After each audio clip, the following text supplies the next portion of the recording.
Students, today's topic is erythropoiesis. ये है आपका chapter number CHAPTER, chapter number 10 according to Sembulingam. Erythropoiesis is the process of the origin, development and maturation of erythrocytes. यानी erythrocytes में जितना भी process होता है, ऑरिजिनेशन, डेवलपमेंट एंड मैचुरेशन, उसे हम एरिथ्रोपोइसिस बोलते हैं।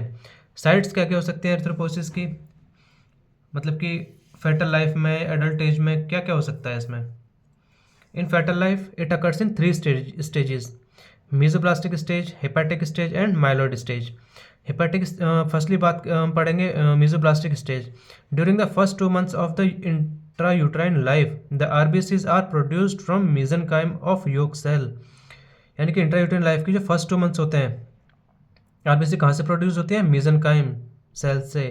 कहाँ पे? योक सैक के अंदर। सेकेंड है hepatic stage. From 3rd month of intrauterine life liver is the main organ that produces RBC.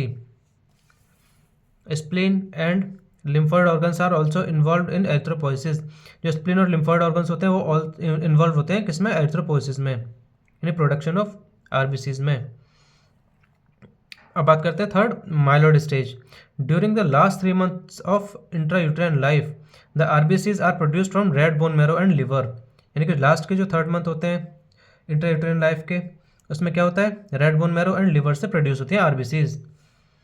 In newborn babies, children's and adults, in newborn babies, children and adults RBCs are produced only from the red bone marrow.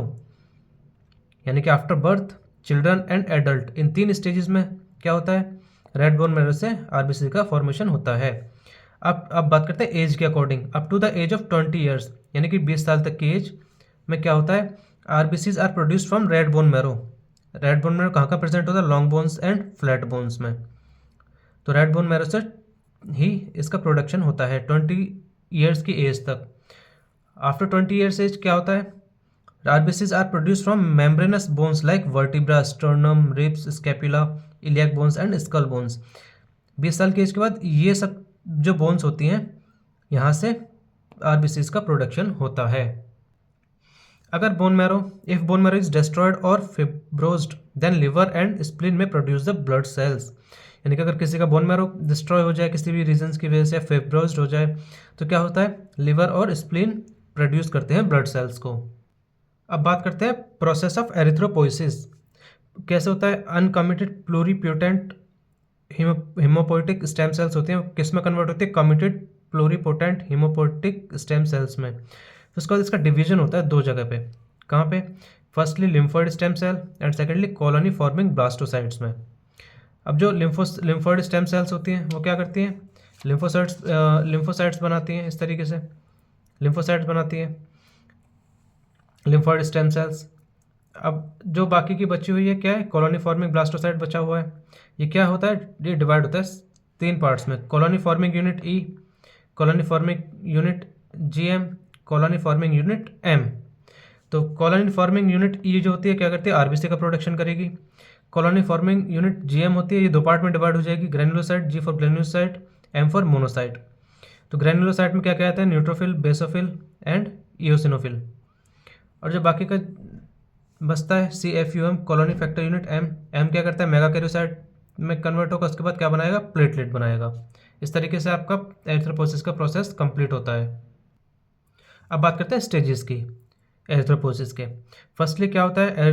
Pro erythroblast बनता है, then early normoblast, then intermediate normoblast, then late normoblast, then reticulocyte, then mature erythrocyte. इस तरीके से stage होती है, इसमें convert होता जाता है। अब बात करते हैं important events during erythropoiesis. Stages क्या क्या है, इंपॉर्टेंट इवेंट्स क्या क्या हो सकते हैं। जो प्रो एरिथ्रोब्लास्ट होता है वो क्या होता है? सिंथेसिस ऑफ HB स्टार्ट्स, यानी कि पूरा एरिथ्रोब्लास्ट में हीमोग्लोबिन का सिंथेसिस स्टार्ट हो जाता है। अर्ली नॉर्मोब्लास्ट, न्यूक्लियोलाई डिसअपियर, यानी कि न्यूक्लियस डिसअपियर होना शुरू हो जाता है। इंटरमीडिएट नॉर्मोब्लास्ट में क्या होता है? हीमोग्लोबिन स्टार्ट्स अपियरिंग, यानी इंटरमीडिएट में क्या होता है? ये इंपॉर्टेंट वो है स्टेप, हीमोग्लोबिन दिखना शुरू हो जाता है एक तरीके से। लेट नॉर्मोब्लास्ट में क्या होता है? Nucleus disappear. नेक्स्ट स्टेज क्या थी? रेटिकुलोसाइट।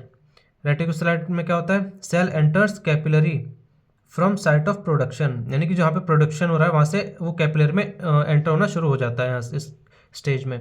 मेच्योर्ड आरबीसी, रेटिकुलम क्या होता है, डिसअपियर हो जाता है। सेल अटेन्स बाइकॉन्केविटी, बाइकॉन्केव स्ट्रक्चर किस तरीके से होता है, ये यानी डम्बल शेप भी बोलते हैं हम, तो यानी कि इस शेप में ढल जाती है वो मैच्योर आरबीसी।